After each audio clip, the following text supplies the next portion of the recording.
Hey everyone, it's JT. And it's Jen. And we're here live streaming with you today. Help me get hired. We're going to help you get that dream job that you want and deserve. So today, Jen, you and I are going to be talking about a celebrity secret in terms of getting a job. And then more importantly, stick around because we're going to talk about illegal interview questions, which the star of one of our hottest videos right now, Jen, did a video on illegal interview questions, which prompted a lot of additional questions. So we're going to talk about that today. So glad to have you here. Let's get started. So Jen, let's bring this first piece up here and talk a little bit about it. Celebrity secrets. I bet a lot of people don't know, but you are our in-house guru on all things celebrity, aren't you? So you know all about that. So why do you follow celebrities? Why is that kind of a hobby interest of yours? I don't know. I love movies and TV shows. So I like to get invested in their stories within the TV shows and the movies, and then I get invested in their lives outside of it. So it's interesting to kind of learn about them and what goes on in their life and their careers. So it's true. And you know, sometimes celebrities aren't good role models. Yeah. But sometimes there are things that are good. And so this was an article that we did on Inc. magazine that really focused on how to be more interesting to people, strangers, hiring managers, recruiters, which in a job search is super important. Celebrities are always interesting, right? Like you said, you just want to know more about them or feel like you know them, even though you've never actually met them, right? So we're going to talk about how to make your career more interesting, just like the celebs do. So before we do that, let me get back to that. I will say that check out the Inc. article. We've put the link here in the video for those of you that are watching the live stream or the recording. The one thing that can make you more interesting, Jen gave away, which is telling your story. So people want a hero. They want, you know, that underdog. They want to hear that you're not perfect.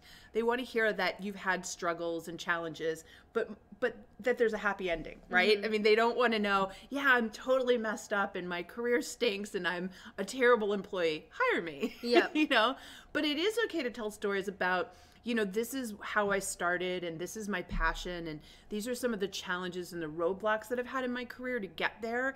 But now this is what I've learned and this is what I've grown and how I got to your doorstep. And so in this particular article, we talk about something called the Experience, Learn, and Grow model, which I know you're super familiar with. And that's simply a way of explaining work experiences that you've had, what you learned from them. So kind of extrapolating out the 30,000 foot view of what you gained, the aha moments that you had on that job, and then now how you're going to use them going forward. So how you use them in your next job and how that moved you forward, all the way up to the present day where now this is what I want to do for you, Mr. or Mrs. Hiring Manager. I want to take all this knowledge that I've gained and I really want to go to the next level with you. So when you do that, not only are you way more interesting, but you create this sort of visual storyline for a hiring manager that makes them feel confident that you are what you say you are. You're actually validating your career journey for them, and that's really helpful. It's also more memorable. They'll retain it better, so they'll remember more about you when you connect the dots and tell that story. So it's another good reason to do it. So lots of good reasons to do it. The answer here is please read the article because I go into much greater detail about that in there.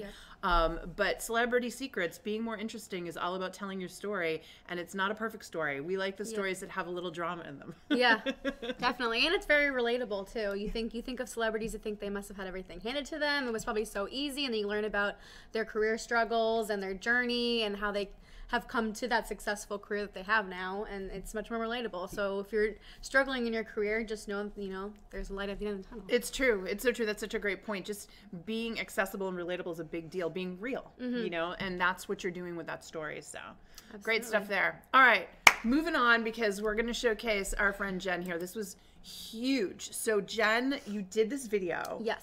About illegal questions. Super thorough. You listed all these questions that people get asked, and we get overwhelming feedback. So tons of people watch this video. If you haven't, please check it out. It's in our reel. You'll find it. But the overwhelming question was, okay, Jen, so what do I do when I'm sitting in the interview, right? And I get this question. Yeah. And so thoughts around that? Ever been in that situation?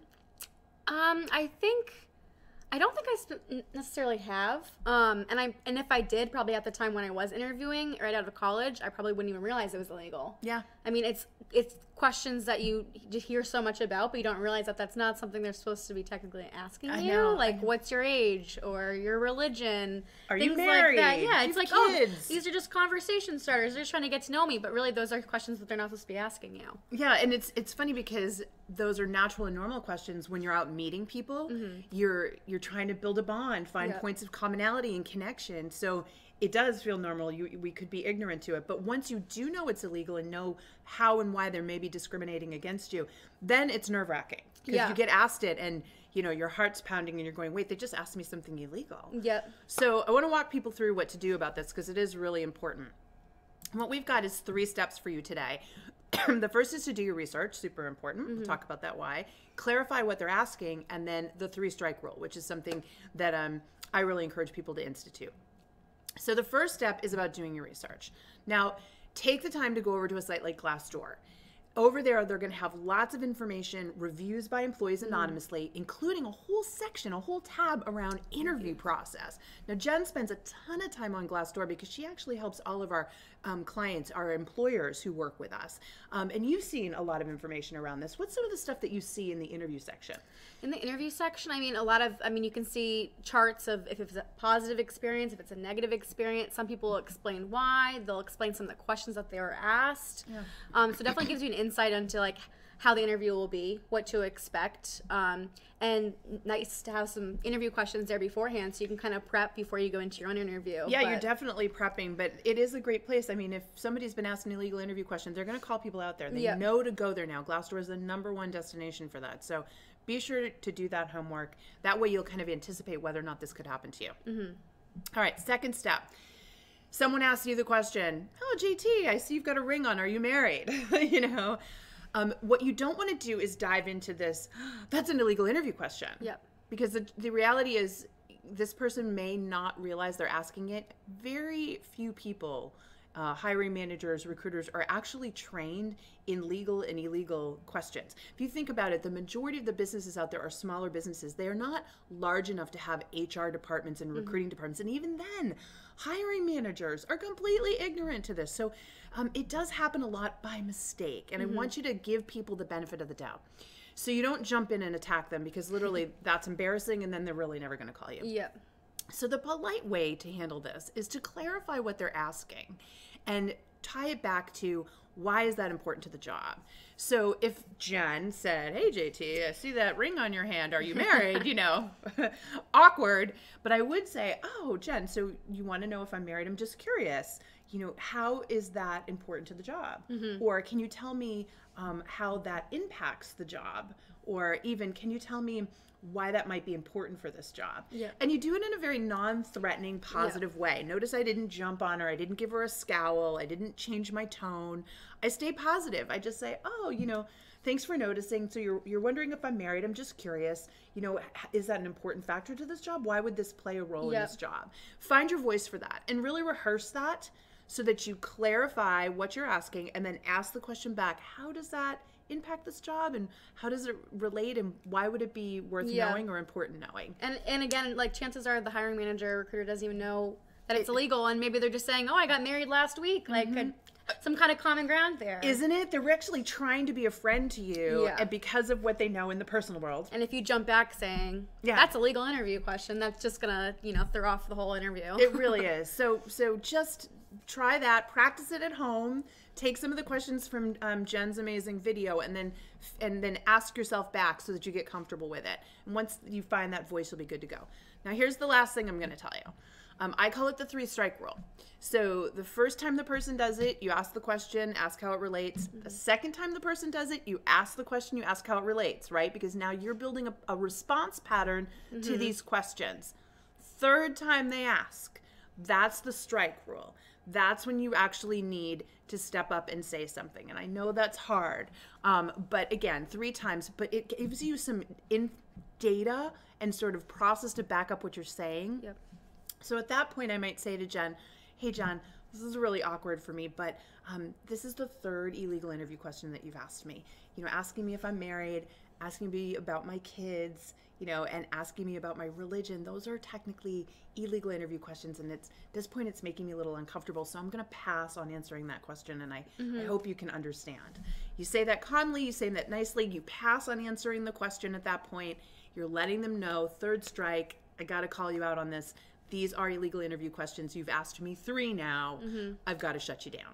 So does that make sense? Yeah? Yeah, I think so. I mean, and at that point, you know, how can they be upset with you when you're pointing out they've done it not once, not twice, but 3 times, and you're still being nice about it?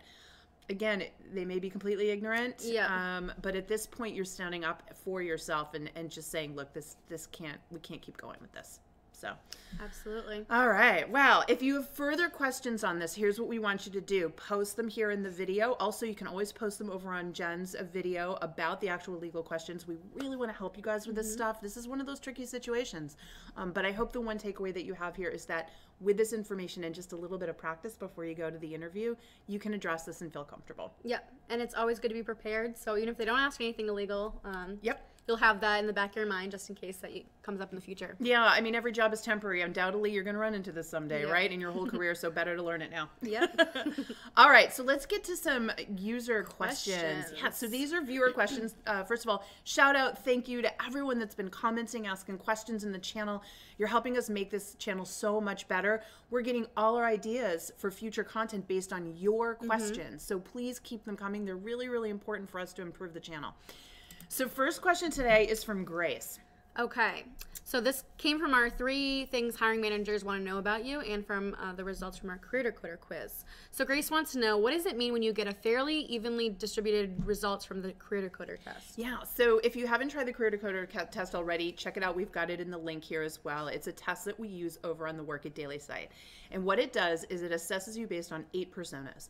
So we did research and found that there are 8 ways people like to deliver value in the workplace. And this is really important because you get hired to do a job. So everyone here at our company knows exactly how they deliver value, which means they know how they're saving or making the company enough money to justify the cost of hiring them. That's really important. You're a business of one selling your services to an employer. If you can't justify how you deliver value, that's a problem.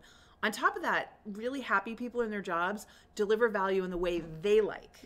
So you want to know out of these 8 codes, these 8 types of personas, we call them, which ones you most prefer in the workplace, because you want to find a job that values that.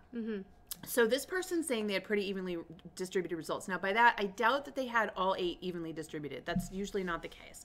But you may find that, say, 3 or 4 have higher ratings than the rest. Simply means that you're multifaceted, that you can move into different directions. What I tell people when we work with them inside the Work It Daily platform, so, you know, our members actually go in and do this test and then they talk with us coaches online about the results. We'll look and say, all right, you came up with these 4 that are all pretty close together. Let's talk about the 3 times in your career so far where you felt most satisfied. You just are so proud of that accomplishment. You had, I want to say, fun doing the job. The idea of doing it again gets you excited. What are some tasks that you've done in your past that you want to do more of? We look at those, they write those out, and then we as experts can look at it and go, oh my gosh, you know what, that's a builder trait, or that's a super connector trait. These are personas. So we tie the personas to what they have felt most successful and most happy in. That's how they're able to narrow it down to about 2. Because really, most people that are super successful in the job are leveraging about 2 personas, sometimes 3, but really usually about 2. And so when you know what those are, now these people go, okay, great. So I know what kind of job to look for. So for someone like Grace, who's evenly distributed, she's got to go through the exercise of narrowing it down based on past experiences. And, you know, Grace, and for anyone else out there, if you haven't checked it out already, it's a great opportunity to look at the Work It Daily membership platform. Come join thousands of people, work with myself, the team of experts here, through these exact kinds of questions, because it's really going to help you get clear in who you are as a professional so you can move forward. All right, moving on. Great question. Thanks, Grace. Okay.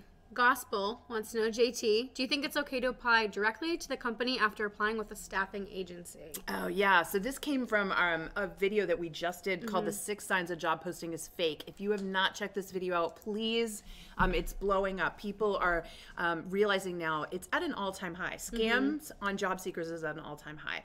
A lot of people don't know that in a good economy, most people think it's the safest time to look for a job, which means this is the largest amount of people looking for work right now. Does that make sense? Yep. So it's actually 2 times harder to get a job in a good economy than it is in a bad one. Even though there's a lot more job opportunities, there's thousands of people applying to the same job.